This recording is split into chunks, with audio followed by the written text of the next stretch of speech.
All right. So I have Caitlin Sullivan here with me today. Thank you for being here bright and early on a Friday morning. I appreciate Absolutely. it. Thanks for having me. Yeah, and you mentioned when we were chatting earlier, that we reconnected through Scout Sobel. So I love that. I hadn't realized that at first. I'm obsessed with her book, everything that she does. She's actually, I think, in LA right now because I stalk her Instagram. And I'm like, I wonder if I'll run into her at the coffee shop or something. I know. I love how there's just like such a strong community of female entrepreneurs, just like in San Diego and Southern California. I know there's a lot of crossover with LA and stuff. So it's been cool Yeah. to see this community grow. Where are you based? I'm in San Diego. Actually, I Okay. live in Oceanside now. I just moved over the Okay. summer. Nice. Did you grow up in California or did you move here? No, actually, I grew up in Illinois, Mm. Chicagoland area, but really on the border of Illinois and Wisconsin. So cornfields, very rural area, Nice. not That sounds much like going where I on. want to go back to now. I know there's totally everybody's like kind of migrating back to those more rural areas, but Yeah.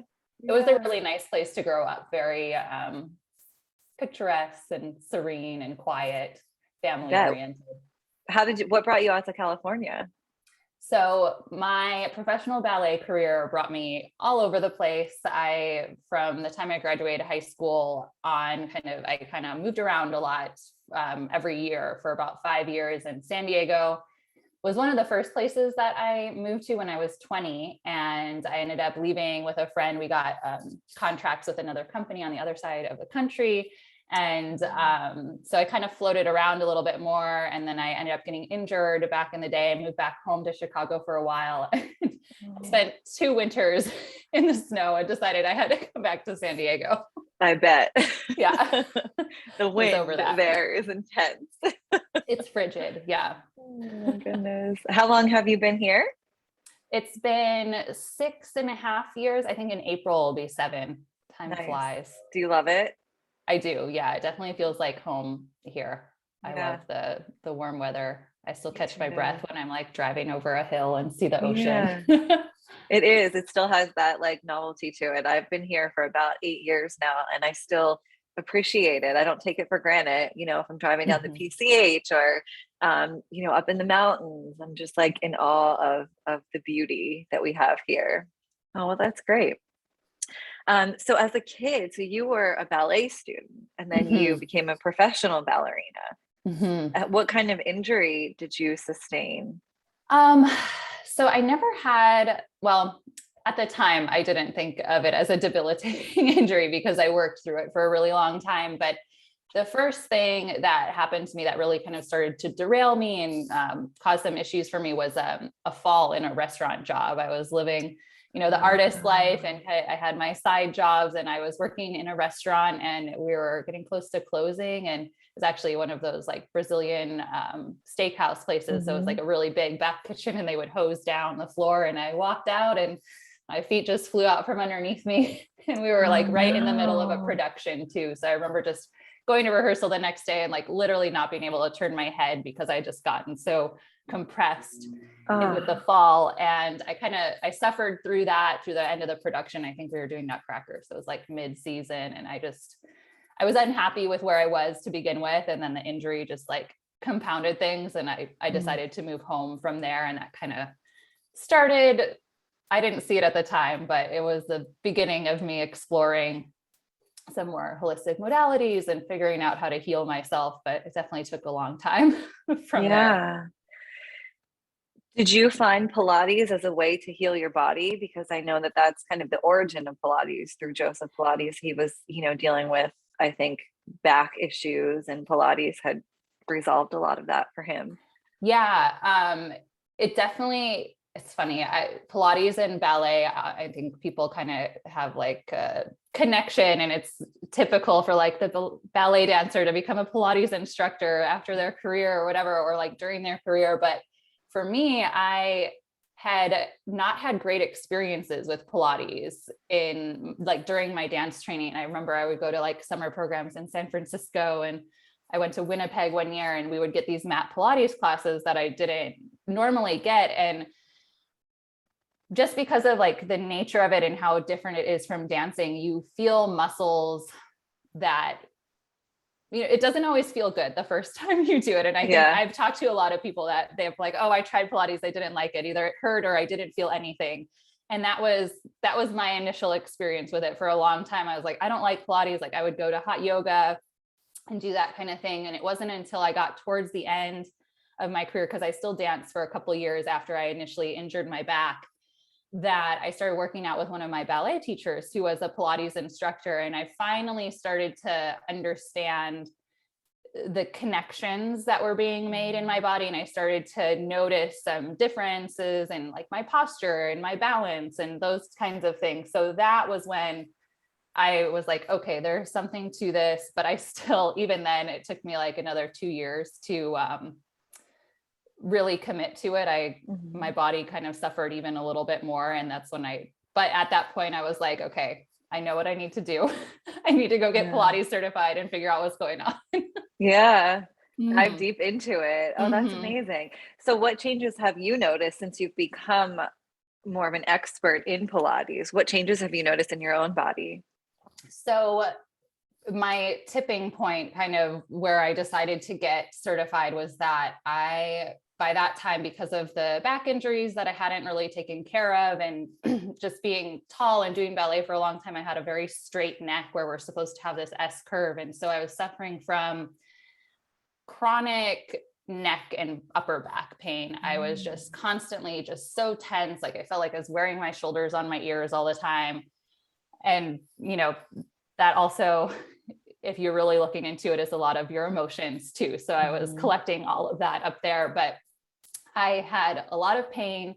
I was very weak. I had always felt like very strong and in control of my body. But by that point, I couldn't even like get through a ballet class holding my arms out to the side, let Mm. alone like perform. Like it was just so disconnected and weak in my back. And then on top of that, I was also suffering from migraines, like Mm. horrible tension migraines that would just knock me out for a couple of days. So I was not even 25 yet. So Mm. I was just My feeling like, what goodness. is happening to my body? Um, I needed to do something about it. So I did my initial certification, and I started to feel stronger, but I was still missing something. And especially I've been teaching ballet since I was a sophomore in high school. So I've always been Mhm. kind of into dissecting the body and figuring out how things work. So I had a lot of questions still in the method. I didn't really understand all of the connections and what I was supposed to be looking for when I was teaching other people. And I also knew that I fully didn't feel better. I felt that there was something more that I was missing. So luckily I found my mentor eventually, just by happenstance. I class passed into her studio, and she is a classical Pilates instructor. And just immediately I was like, okay, this is what I've been looking for. Within like 3 lessons with her, I felt so different in my back. I was like, okay, this is Wow. this is it. This is what I need to learn. So that was where I really dove in. And after doing a mentorship with her, I spent another 6 months studying the method. And coming out of that, I felt really confident, and it's just continued to build, that I can help people feel better in their bodies. Because for me, Pilates Mhm. is about the physical fitness, but it's also more about how I feel and how I'm helping other Mhm. people feel and heal in their body. Amazing. So that's just a great testament to, the fact that who you're learning from is almost just as important. Like the connection that you have with that person can make or break your experience in Pilates or in anything really. So like Mhm. kind of seeking out the right teacher for you is important, who you align with and connect with so that you get that experience. I love that. I found that with Pilates for me, I connect the breath a lot to the movement, and that's almost Mhm. like meditative. So when I come out of a Mhm. session, um, I feel stronger, I feel straighter, I feel taller, I feel tighter, but I also feel mentally clear because I think I'm very conscious about connecting that breath to each movement. Mhm. Which again goes back to having a good instructor and somebody who's guiding you. Otherwise, you don't really think about that. But I love that kind of like meditative aspect that you get to. So you became a certified Pilates teacher after it's a 6-month training. Is that how it works? So my initial training was 500 hours, and Okay. that actually took about, I think it was a little less than a year that I got finished up with that, because you have to do like apprenticing hours and observation Mhm. hours and things. So I finished that, and maybe like 2 months later, I dove into another 6 months of training. Nice. Yeah. Nice. I love that. And so were you teaching in person, or and then did you go virtual like during the pandemic, or was it always something that you were planning to do virtual? Because you now have Spring to Life method, which is your own Pilates training course. How did that kind of transpire? Yeah. Okay. So this kind of ties into my burnout story. So, Okay. And burnout uh, is a good topic. yeah. So after I finished, I stopped dancing a little bit.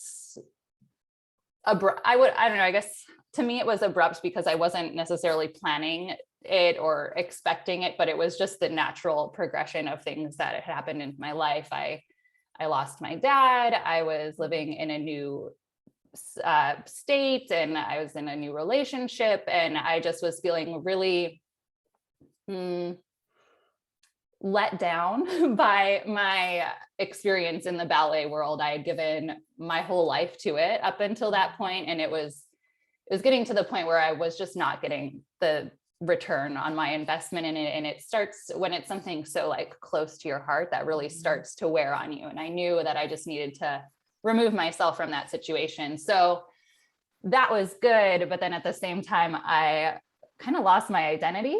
That had been who I was my whole life. I saw my friends every day at work, like it was built in. Yeah. So I lost a lot when I gave that up, and I just threw myself into whatever was right in front of me. So my relationship, I was going to school, I was going to like normal college at the time for business degree. I started my Pilates certification. I got a normal like corporate job because I thought that that was going to make things better. and and I also had like a side job at the time. I was working in a spin Oh my studio. gosh. I can feel your nervous system overloading retroactively. Yeah. And to be honest, that was kind of how I've been operating since I got out of high school, because I had always been in the arts, and unless you're really a lucky person, you have to work other jobs at the same Right. time. And so there was times when I had 3, 4 jobs at the same time and was just like working 7 days a week. And I remember being just so sick all of the time. Just my body was so worn down. So I was just repeating that pattern when I stopped dancing. And yeah, it got to the point where I finished my certification and I was teaching at several different studios. I eventually accumulated enough equipment to have a studio in my own house. So I was also trying to like build up my own private clientele, going back and forth to the studio to teach classes and private lessons. And then also by that time, I was getting my health coaching certification Oh my at the gosh. same time. So I was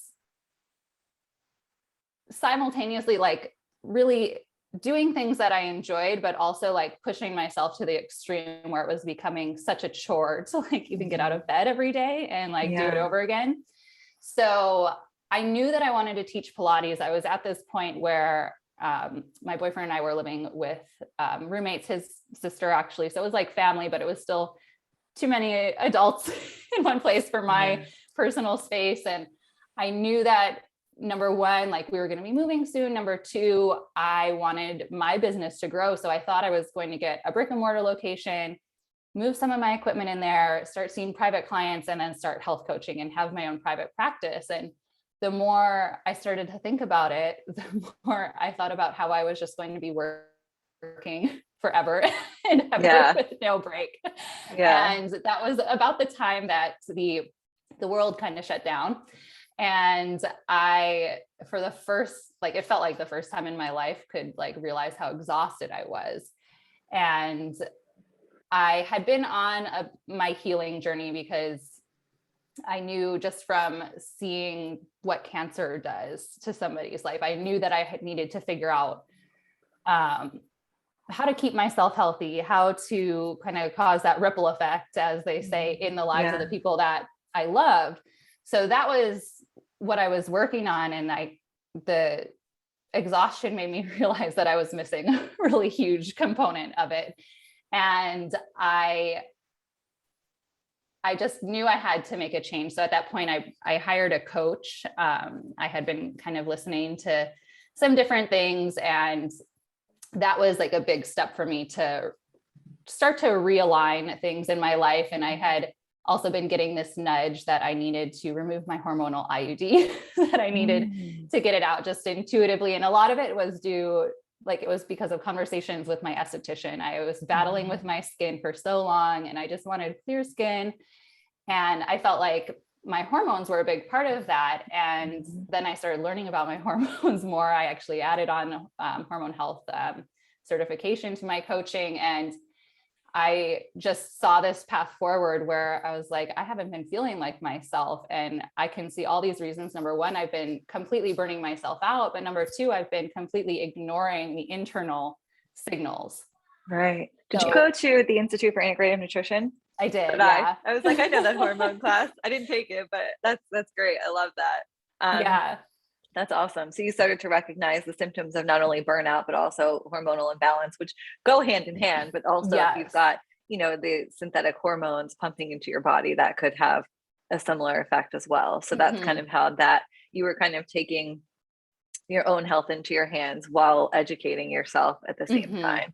Very cool. Okay. I kind of became my guinea pig. And it's funny because I mean, all through my dancing career, like having a period is not the most convenient thing, especially if you're wearing a leotard and tights all the time. So it was not like, it wasn't something that I was excited to get every month. And oftentimes I did not get it every month. I was either, even like from the first time I got my cycle, I think I just always had something a little bit irregular, a little bit imbalanced in my hormones. And the first time I went on the pill in my early 20s, it immediately like wreaked havoc on my system. I got hot flashes, migraines, really severe cramps. And within months, I stopped taking it because I could just tell that was not what my body needed. Obviously, it was like, hello, this doesn't feel good. Revolt. So get this out. Exactly. So when I went to get an IUD later in my 20s, I was like, all right, well, I'm going to get the non-hormonal, the copper one. I'm going to get a Paragard. So I made an appointment to get that.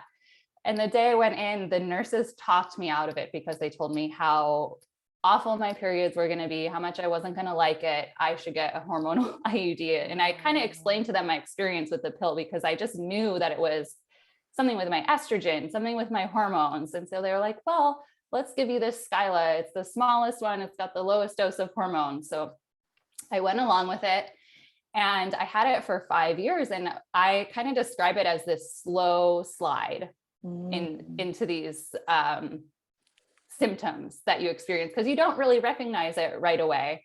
And there were good parts of it that I didn't get a cycle. Like it, even though it was the low dose of hormones, it completely eliminated that for me. So I didn't have to worry about that.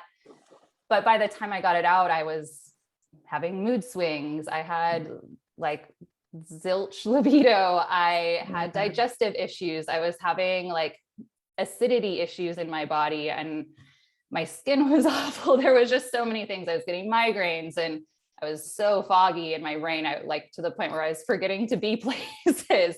So I knew that was a big piece of it. And when I started to learn about the menstrual cycle, all these things that like, I wish that I had learned in middle school, I was like, wow, this is something that I need to explore. I know I need to try this. I need to see if I can implement this in my life, regulate my cycle and see if that's going to help. And it really did. Amazing. So at first I was like, oh gosh, I want to talk about Pilates. No, I want to talk about cycle syncing, hormones, periods. I think this is so important. Like even, understanding the way that the moon plays into your cycle and the different phases, because I've touched on it. Like I think I listened to a podcast with Alicia Vitti on Ariel Laurie's podcast, and something stuck with me where she was talking about how you feel in the 4 phases. So in one, you might be more sociable, and one, you might have more energy, and one, you might be a little bit more lethargic, and to honor that and listen to that. And that always stuck with me. And I can recognize like there are certain weeks where all of a sudden I want to make virtual coffee dates with all my friends. And then by the time it comes, I'm like, I don't want to do Uh-huh. this. And it's Uh-huh. because I booked it during that one phase of my cycle. And now I'm in another, or like I'm all gung ho with my workouts, my eating. And then the next week I'm like, I don't want to work out at all. What is happening? And I'm coming to realize that that's all very normal. And if you understand it, Mm-hmm. you can work with it. So I would love for you to explain that to, the listeners. I'm sure the majority of people listening don't understand how this all comes into play. Mm-hmm. So, please give us a thorough explanation. And I'm so curious to hear how it's improved your life, given, all the symptoms that you're experiencing. And I think it's really cool that you can look back and say where these, imbalances may have occurred over time. You can now look back and say, well, they all compounded and this is all very related to this one specific, hormones, for example. So I'll let you kind of take it away. Yeah. So I personally was shocked to find out that it was not just having a period and not having a period. Yeah. So within the menstrual cycle, we have our period, and that is the first phase of your cycle. So day one of your period is day one of your cycle. So however long your bleed is your menstrual cycle. And as soon as that ends, you're in the follicular phase, which technically is kind of underlying the menstrual phase because your follicles are starting to get prepared. But once your bleed ends, that's when you enter your follicular phase. So we can correlate the phases to two different ways, either to the moon or to the seasons. Mm-hmm. So when you're on your period, that is your winter, or the new moon when it's the darkest at night. And some people and if you're not exactly on the moon, it doesn't matter. I'm actually kind of opposite, where I get my cycle on the full moon. So there's like red moon and white moon cycles, but doesn't really matter. Oh, that's interesting. Yeah. Okay. So this makes sense because when you're, for the most part, I mean, I don't know anybody who's on their period and really wants to go out and party and socialize, and, maybe they'll do it, but it's not really, like you said, you maybe made the plans while you were in your ovulatory phase, and now you're on your period and you're like, damn, I have to go out tonight. Stay home. Yeah, exactly. You want to kind of hibernate and like nest, and just like, it's a time to be introspective and reflect on your past month and see, you can kind of ask yourself what worked, what didn't, what am I going to carry forward? What am I going to try to do differently? So it's not a time for action. It's a time to rest and recuperate. And if you incorporate that with exercise, it's not a time to push for that really hard workout, because that's not what your body needs. It can actually do some damage if you're trying to push really hard. Not like I'm going to see damage, but it's not in your best interest always, So the thing is, once you move out of that, I feel like you almost immediately feel lighter and like more energized. The day after your period ends, you're in your follicular phase. That's your springtime, your waxing crescent moon, when it's starting to move towards a full moon. So you're starting to get more energized. It's a great time to plan. It's a great time to maybe start to launch things if you're in business. So that lasts about like 7 to 10 days. So you've got about a week in your cycle where it's springtime and you kind of harness that energy. And I feel like that kind of bleeds into your ovulatory phase, which is only about 3 to 4 days. You ovulate one day a month, and then you have that window where you're fertile. Mm-hmm. So that is the full moon, the summer, when you're feeling sassiest, most energized, you want to socialize, you want to, just be your most like biggest version of yourself, I think. And it's a great time to be presenting and, really whatever it is in your life where you have to put yourself out there, that's when you should be doing it, because you're going to be third phase. That's the third phase. Okay. Just when you're just so magnetic, you're totally in your energy. And that's also when you want to be doing your highest intensity workouts, which I think is so interesting because it's the smallest window of the month. And that's when you want to fit in your highest intensity workout. So in theory, you don't need to be doing, the really intense workouts consistently throughout the month, because your body doesn't necessarily need it. And then after that, I think we all know that little decline as we start to head into our period. That's the luteal phase. waning I crescent hate that moon. phase. I know. That's where I am at right now. And so, yeah, we kind of associate it with like PMS symptoms and maybe not feeling our best. Like yesterday I looked great in my jeans, and today what the heck happened to my mirror? So we have all of these fluctuations throughout the month. And I think the most interesting thing or takeaway from this for me is that I think we've been conditioned and just trained our whole life to believe that our hormones are a problem. And if we're not feeling exactly our best every day, that it's our issue, you know, and that there's something wrong with us. But the reality of it is that your energy and your hormones fluctuate throughout the month. So wherever you're at is exactly how you're supposed to feel. And your job is just to figure out how to best optimize that and feel your best in that portion of your phase.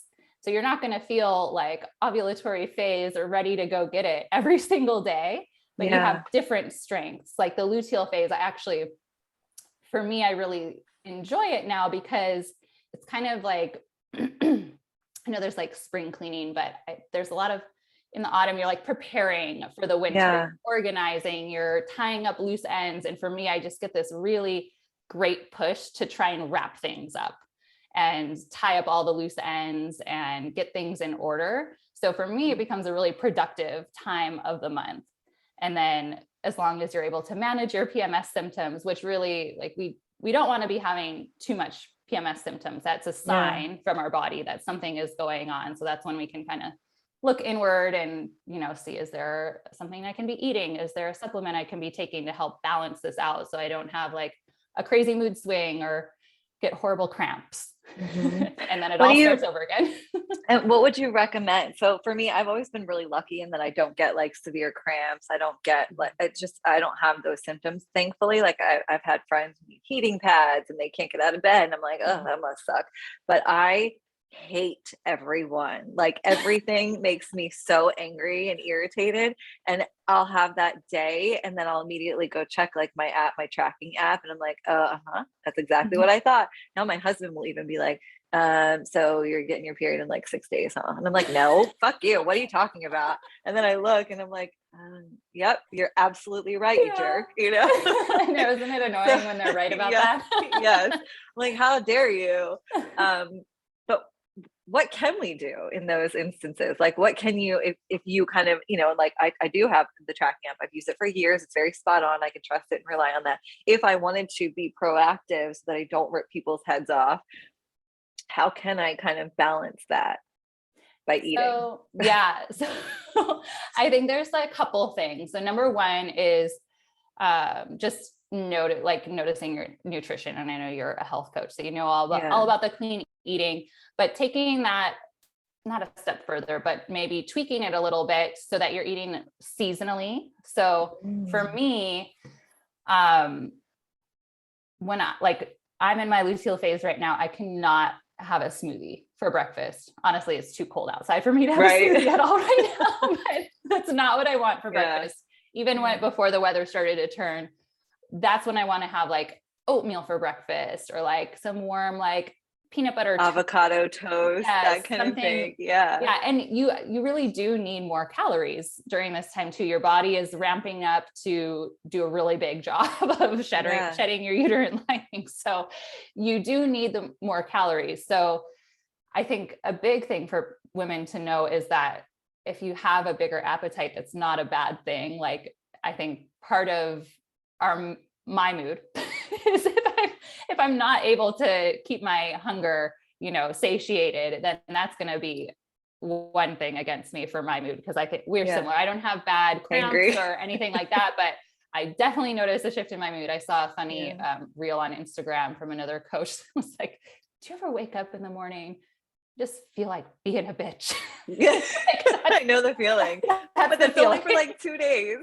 Exactly. So I think and this is a big thing that I try to tell people that are in my membership and anybody that I'm working with, it's not about being like regimented, like I need to do this every single day, I need to eat this every single day. It's more about taking a second and like asking yourself, what does my body really want right now? What is going to make it feel better? Is it a warm cup of bone broth versus that cup of coffee that is going to make me all jittery and maybe like amp up my anxiety right now because I'm approaching my period? So it's making those kinds of choices. And then on the flip side, like when you're in your follicular phase and your ovulatory phase, you might have less of an appetite. You want to eat more raw fruits and veggies, and maybe you do want the smoothie then for breakfast. And so I think the diet is a huge thing, and kind of listening to cravings. If you're craving salty foods, are you going to eat the chips, or are you going to put more sea salt on your food? If you're craving the sweets, are you going to eat the cookies, or are you going to have like sweet potatoes and carrots? Not that you shouldn't have cookies. I'm an advocate for eating chocolate every day, you know, but it's making those choices to make sure you're getting the nutrients first and letting that kind of like settle in your body and then seeing how you feel. So I found diet to be a huge thing. I also like swear by my supplements. Vitex or Chasteberry has been a huge one. CBD. If I don't get my like ashwagandha or rhodiola root, I can definitely tell a difference. So there's all of these things that just kind of help balance your nervous system and your hormones that I think are super beneficial. And I also have like a CBD hormone tonic that I take from Ned, and I'm excited. I'm trying another one soon. I'm excited to try, so I can let people know. I've been curious to try Ned. I take CBD. I like the Papa and Barkley. It's the only one that I found that I've really, really liked. But I've heard so much about Ned. How do you feel about it? I really like it. I guess it's probably been about a year that I've been taking it, and I've actually been trying to be in the last like 6 months, like really consistent about it and doing like a dose in the morning and a dose in the evening. And I think that it really helps. And it's not that you feel a huge difference right after you take it, but it's when you don't take it, then you notice you're like, okay, that is definitely doing something good for me. Yes. Yeah. Which is good because it doesn't make you feel any different in the moment, but clearly it has a positive impact. So it's like the perfect balance. Oh, that's good to know. And it's a hormone tincture. So it's specifically formulated to balance out hormones. What's different about that? So I'd have to look at the label, but I'm pretty sure that one has, it has black cohosh, and it just has some more of the herbs that are good for the menstrual cycle, like red raspberry leaf, the vitex, and the cohosh, and all of those. Cool. Yeah, those things. And I love taking like, or drinking like red raspberry leaf tea or peppermint tea, licorice root tea. Those are all good for the hormones too. I didn't know peppermint tea was. I drink that almost daily for just my gut. I feel like it helps reduce bloating after like a meal or something. And sometimes I do it iced just because I like the way it tastes. But I didn't realize that had an impact on hormones. That's good to know. Yeah, I think it's especially good for testosterone. And I always mix up spearmint and peppermint, but those two, yeah. That's very cool. I didn't realize that. Something you said I thought was really interesting. So I think, and I'm sure a lot of people can relate to this, but I guess I've just been conditioned to think about like, and I know this is something I need to work on, but like a good day or a bad day when it comes to eating. So I ate really good yesterday, or I ate so bad today. I need to get myself in check. But something you said just kind of shifted my perspective, because I can pinpoint when a smoothie sounds good or when it really doesn't. And I'm like, why don't I want that? That's good for me. I should be eating that. And then there are days where I'm like, I really want like warm avocado toast or oats or something like that. And instead of thinking like, oh, I really like messed up yesterday because I ate toast with sourdough bread and then I had pasta for dinner, instead of looking at it on a day-to-day basis, if we look at it over the course of the entire month, it's like, that's where you want to find the balance. There will be weeks where you'll be craving this. There will be weeks where you'll have maybe less of an appetite and like raw veggies sound more appealing. And that's fine in that moment, because then the next week you might crave something more substantial. So over the course of that month, your body is able to get exactly what it needs if you can kind of shift your perspective away from like day to day, right? Yeah, absolutely. That's a really good way to look at it. I like that. I need to reframe my mindset around that, because then you're also not aiming for that like everyday perfection that I think so many of us get wrapped up into. Yeah. And that's something I think I've been loosening my grip on even a little bit more too, because there's, especially when you're in this like health and wellness space, there's so many supplements and like juices and powders and all these things that you can be having. And it's overwhelming. And when you have all of them in your pantry, it's hard to be like, well, I didn't have that already. And I didn't drink that. And it's been a couple of days since I had that. And it's just, it's stress, unnecessary stress. Yeah. So just, I've been even more trying to practice, like you said, like asking myself what I need that day. And I have to say that this has helped a huge amount with body image as well, because especially for my dance career, that was a huge thing that I struggled with, staring at myself in a mirror for 8 hours a day. Yeah. And that it carried over into my relationship because I was so touchy about anything. Like a joke would set me off, and that's no way to live. So I'm this way with exercise as well. And I really like Pilates because there's a mirror in the studio that I teach at. I have like one mirror in my studio here, but it's not like I'm staring at myself doing these exercises all the time. It's more about, a lot of times I have my eyes closed. And so I just am internalizing and trying to connect and see how my body is feeling rather than focusing on what it looks like. And of course, I'm happy with what Pilates has done for my body, but that wasn't the initial reason that I went into it for. And when you frame your cycle with your exercise too, it's really similar. Like I said, when you're in your menstrual phase, I really don't do anything except stretch and foam roll. And then once you get out of that, you have the energy and you're ready to go for a mat workout, or, it could be different for whoever. And if you want to add that cardio in once you get to your ovulatory phase, or like kind of around that period of time, that's great. But it's more about focusing on the internal feeling rather than the external. And I have found that the more you shift that focus, the more you get the thing that you wanted in the first place. Right. You just have to go about it. Which is frustrating, but it's then also, exciting when it happens. Yeah. That's so cool. So tell me a little bit more about your program. How do you, I was kind of looking around on your website, and I think it's really cool how you kind of structure it and break it down. You have a little bit about the moon cycles and about eating and about, certain workouts. Can you just kind of like walk us through what that would look like if someone was coming to you like as a new client or kind of with no background in any of this? Yeah. So the Spring to Life method is my membership portal where I have all of my Pilates based workouts. And the way that I've structured it is that I have 3 movement intensities for you to utilize throughout your cycle. So there's strengthen, lengthen, and define. And the bulk of the method is those strengthen workouts, because that's when you're in your follicular phase and your luteal phase. That's almost 3 weeks, or, depending on how many days your cycle is, around 3 weeks of your month. So that's when you want to be consistently building strength and working your body, but you don't need to be burning it out. The whole point of this is not to be burning yourself out. So you're getting a really good ring out on the mat, feeling energized when you are done, and building strength and flexibility at the same time. So that's the strengthen flows.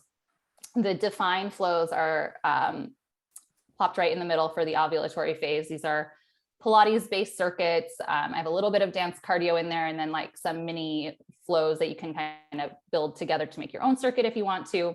So that's where you're getting more reps and building a little bit more muscle tone, maybe getting a little more breathless, just kind of getting your heart rate a little bit more motivated there. And then lengthen is for your menstrual phase. This is where we're doing deep stretching, foam rolling, myofascial release, maybe a little bit of active meditation while you're on the mat. And that's when you just need that restorative exercise.